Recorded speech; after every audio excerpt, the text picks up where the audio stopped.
फौरन से जांच में पता लग जाता कौन से गोली से, कौन से राइफल से फायर हुआ है गोली। अच्छा, समझे नहीं?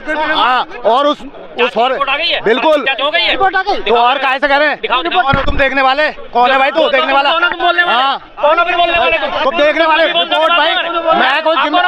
मैं किसी जिम्मेदार किसी सरकारी आदमी को दिखाऊंगा रिपोर्ट। हर किसी आते जाते को नहीं दिखा सकता। आपने कहा कि वही गोली किसने चलाई, ठीक है। सोशल मीडिया में ऐसी भी खबरें आई है, ये यूपी पुलिस है जिसके पास दो तरह की बंदूकें होती है। एक वो बंदूक जो सरकार की तरफ से मिलती है, एक वो देसी कट्टा जो अलग से लेके चलते हैं और उन लोगों को फायर करते हैं जो निहत्थे होते हैं। ये सोशल मीडिया में भी खबरें आई है। आप कह रहे हैं किसने गोली चलाई, अब बताइए किसने चलाई? ये कह रहे हैं कि नेताओं का भरोसा नहीं किया जा सकता। बिल्कुल बिल्कुल, नेताओं का भरोसा नहीं किया जा सकता, लेकिन भाई साहब की बातों का भरोसा करा जाएगा। भाई साहब ने बात बोली कि कट्टे से बैकफायर हुआ और गोली गले में लग गई। अब भाई साहब हथियारों के बहुत बड़े जानकार हैं। एक कट्टे से जो है बैकफायर की ये बात कर रहे हैं, बैकफायर तो होता नहीं है, मिसफायर होते हैं, या फिर कट्टा फटता है, या फिर कट्टे की नालें जो है अगर कमजोर होती है तो फटती है।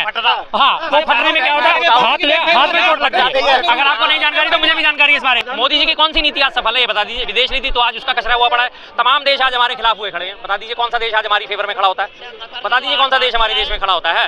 कनाडा से उससे रिश्ते खराब, अमेरिका से तो उससे रिश्ते खराब। अमेरिका में जो है अडानी के खिलाफ रिपोर्ट है, अजीत डोभाल साहब उनके खिलाफ रिपोर्ट दर्ज है, गृह मंत्री अमित शाह साहब उनके खिलाफ रिपोर्ट दर्ज है या नहीं है इंटरनेशनल कोर्ट में उनके खिलाफ, तीनों के खिलाफ। तो बता दीजिए कहाँ मालदीव जैसे छोटे छोटे देश, नेपाल जैसे देश, हमारे श्रीलंका जैसे देश, बांग्लादेश जैसे देश आज हमारे को आंखें दिखा रहे हैं। तो मोदी जी के राज में क्या हम सुरक्षित महसूस करते हैं?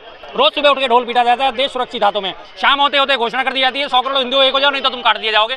अगर देश सुरक्षित हाथों में घोषणा करने की नौबत क्यों आती है? भारत जीडीपी में हमारे 5वें नंबर की बार अर्थव्यवस्था की बात करी जाती है, हमने 5वें नंबर पे पहुंचा दिया, हम तीसरे नंबर पे लेके आ रहे हैं। 5वें नंबर की बात करते करते ये क्यों नहीं बताया जाता कि 55 लाख करोड़ का कर्जा हमने बढ़ा के आज 225 लाख करोड़ कर दिया है? उसको क्यों नहीं बताया जाता?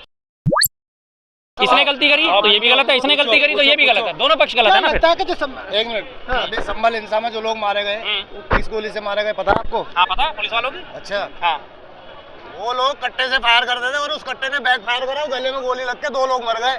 ये अफवाह फैलाने के, ऐसे लोग अफवाह फैलाने के सिवाय कुछ नहीं करते भाई। मौके पे थे, बहुत बड़े हथियारों के जानकार हैं, बहुत बड़े हथियारों के। आप मौके पे थे? आप थे मौके पे? भाई सुन लो, ये भाई सुन लो, उन गोलियों की फोरेंसिक जांच होती है, ऐसे नहीं गोली से। अखिलेश यादव कह रहे हैं कि आप एक मिनट पहले पॉइंट पे रहिए, जो सवाल है उस पे रहिए, उसके बाद की बात समझे नहीं। दूसरा सवाल फिर जवाब, पहले जवाब पे। अच्छा, फौरन से जांच में पता लग जाता कौन से गोली से, कौन से राइफल से फायर हुआ है गोली। अच्छा, समझे नहीं? हाँ, और उस बिल्कुल रिपोर्ट आ गई तो और काहे से कह रहे हैं? कौन हो तुम देखने वाले? कौन है भाई तू देखने वाला? हाँ, तुम देखने वाले रिपोर्ट भाई। मैं किसी जिम्मेदार किसी सरकारी आदमी को दिखाऊंगा रिपोर्ट। हर किसी आते जाते को नहीं दिखा सकता। होगी तब दिखाओगे ना, होगी तब दिखाओगे ना। हम संभल में रहते हैं। हाँ, संभल रहते हो तो अच्छी बात है, संभल रहते हो तो इनकी सुन लीजिए भाई साहब कुछ कहना। आपने कहा कि वही गोली किसने चलाई, ठीक है। सोशल मीडिया में ऐसी भी खबरें आई है, ये यूपी पुलिस है जिसके पास दो तरह की बंदूकें होती है। एक वो बंदूक जो सरकार की तरफ से मिलती है, एक वो देसी कट्टा जो अलग से लेके चलते हैं और उन लोगों को फायर करते हैं जो निहत्थे होते हैं। ये सोशल मीडिया में भी खबरें आई है। आप कह रहे हैं किसने गोली चलाई, अब बताइए किसने चलाई? बता रहा हूँ किसने गोली चलाई। आरोप लगा के पुलिस ने इस्तेमाल किया भाई। अखिलेश यादव इनके आरोप, इनके बातों में कोई भरोसा मत करो, ये नेता लोग हैं। नेता तो कहते कुछ और है, करते कुछ और है। बिल्कुल, इनका जवाब ले लो। शर्मा जी ये कह रहे हैं कि नेताओं का भरोसा नहीं किया जा सकता। बिल्कुल बिल्कुल, नेताओं का भरोसा नहीं किया जा सकता, लेकिन भाई साहब की बातों का भरोसा करा जाएगा। भाई साहब ने बात बोली कि कट्टे से बैकफायर हुआ और गोली गले में लग गई। अब भाई साहब हथियारों के बहुत बड़े जानकार हैं। 1 मिनट में इनकी जरा बात का जवाब अरे सुनो, कट्टे से जो है बैकफायर की ये बात कर रहे हैं, बैकफायर तो होता नहीं है, मिसफायर होते हैं, या फिर कट्टा फटता है, या फिर कट्टे की नालें जो है अगर कमजोर होती है तो फटती हैं। हाँ, तो फटने में क्या होता है, हाथ में चोट लगती है। अगर आपको नहीं जानकारी तो मुझे भी जानकारी है इस बारे की। कट्टे फटते हैं हाथों में, इससे ज्यादा कुछ नहीं होता। 2 आदमी मरे, मैंने क्या कहा, 2 आदमी और वो हुड़दंगी थे। अच्छा, कोई वो नहीं थे, वहाँ पत्थरबाजी करने आए थे। अच्छा, समझे नहीं? रामगोपाल मिश्रा ने क्या करा था? अभी 2020 में दंगा हुआ, पुलिस पे किसने नाम ताने थे ना, एक ने क्या नाम था उसका, कौन था नाम उसका, जो भी हो। बात कर रहे हो? दिल्ली की शाहरुख खान था, बोलो मुझे नाम याद है, शाहरुख खान। पुलिस पे ताने थी ना हीरो। लेकिन आपने दिल्ली दंगे की बात की, आग किसने लगाई दिल्ली दंगे में? आग किसने लगाई? मिश्रा ने। ये नहीं बताएंगे। मालूम आपको? एक मिनट वो दंगे जिस दिन एक मिनट किस दिन हुए थे दंगे शुरू बता दूं मैं? तुमने कह दो कपिल मिश्रा इसने तो कह दिया जिस दिन ट्रम्प आया था उस दिन से दंगे हुए थे। बता दूं मैं? ये ट्रम्प को दिखाने के लिए कि भारत में ऐसी कंडीशन है, भारत की नाक नीचे करने के लिए यहाँ के उपद्रवियों ने दंगे करे थे। बिल्कुल भारत की शान को घटाने के लिए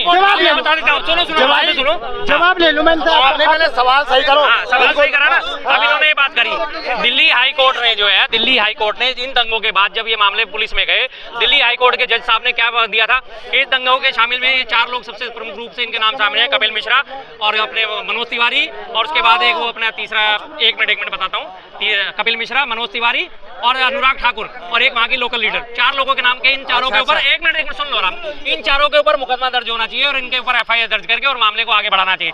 जिस दिन दिल्ली के हाई कोर्ट ने जज ने टिप्पणी की, रात ही उसी रात एक दिन का भी 24 घंटे का भी वेट नहीं कर, उसी रात उस जज का ट्रांसफर कर दिया गया। अगले दिन जो जज सीट पे आके बैठा उसने आके क्या कहा, नहीं अभी इनके खिलाफ जो है रिपोर्ट दर्ज नहीं कराई जा सकती क्योंकि माहौल अभी जो है सही नहीं है। आज उस बात को बीते हुए 5 साल हो गए, आज उस बात को बीते हुए 5 साल हो गए। इनकी बात का जवाब इन्होंने कहा इन चारों पे वोट होनी चाहिए। मतलब ताहिर हुसैन को 22 जन बरी कर देना चाहिए। बाहर है क्या? वो अंदर है, अंदर है। ताहिर हुसैन की तरफदारी नहीं कर रहे, अंदर है वो। 4 लोगों का नाम जो असली मुस्लिम है उसका नाम नहीं लिया। बिल्कुल, इससे इनकी मानसिकता पता लगती है। असली मुस्लिम बताओ कौन है?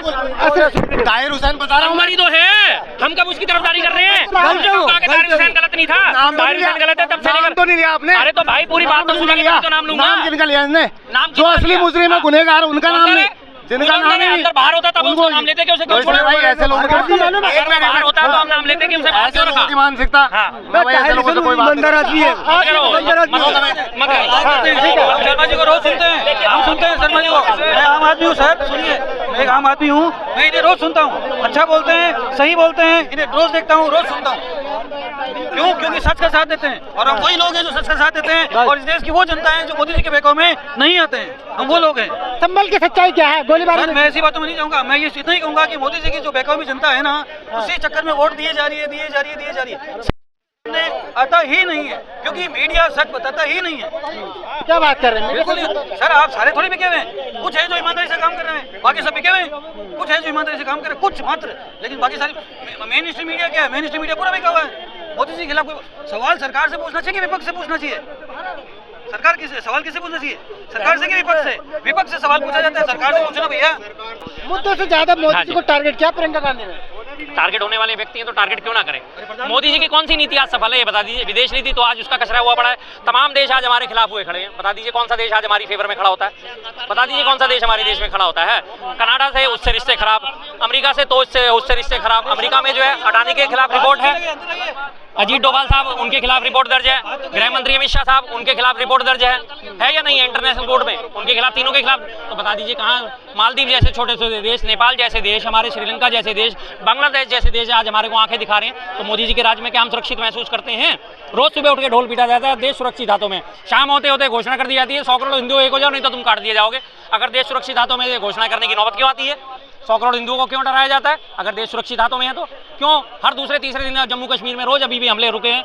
2016 में मोदी जी ने घोषणा करी थी नोटबंदी के टाइम में कि नोटबंदी कर रहा हूं, इससे आतंकवाद की कमर टूट जाएगी और आतंकवादी खत्म हो जाएंगे। 16 के बाद से आज 24 आ गया, 8 साल हो गए इस बात को। बता दीजिए आतंकवादी हमले क्या रुके हैं? अभी तक भी नहीं रुके, अभी तक नहीं रुके ना। रोज वहीं की वहीं कहानी वहीं की वहीं है। तो क्यों ना दोष दिया जाए मोदी जी को? और जब उन पर सवाल करा जाता है, नेहरू जी जिम्मेदार, इंदिरा गांधी जिम्मेदार, राजीव गांधी जिम्मेदार, नरसिम्हा राव जिम्मेदार, मनमोहन सिंह जिम्मेदार, अपनी जिम्मेदारी से पल्ला झाड़ के निकल लेते हैं पीछे और बात खत्म। आपके जैसे हमारे लोग जो है माइक लेके उछलते रहते हैं, मोदी जी ने ऐसा क्यों कहा, मोदी जी को ऐसा क्यों कहा, या प्रियंका जी ने ऐसा क्यों कहा, प्रियंका जी ने वैसा क्यों कहा। मेन मुद्दे सारे दब जाते हैं। भारत जीडीपी में हमारे 5वें नंबर की बार अर्थव्यवस्था की बात करी जाती है, हमने 5वें नंबर पे पहुंचा दिया, हम तीसरे नंबर पे लेके आ रहे हैं। 5वें नंबर की बात करते करते ये क्यों नहीं बताया जाता कि 55 लाख करोड़ का कर्जा हमने बढ़ा के आज 225 लाख करोड़ कर दिया है? उसको क्यों नहीं बताया जाता? उस पर बात नहीं करें?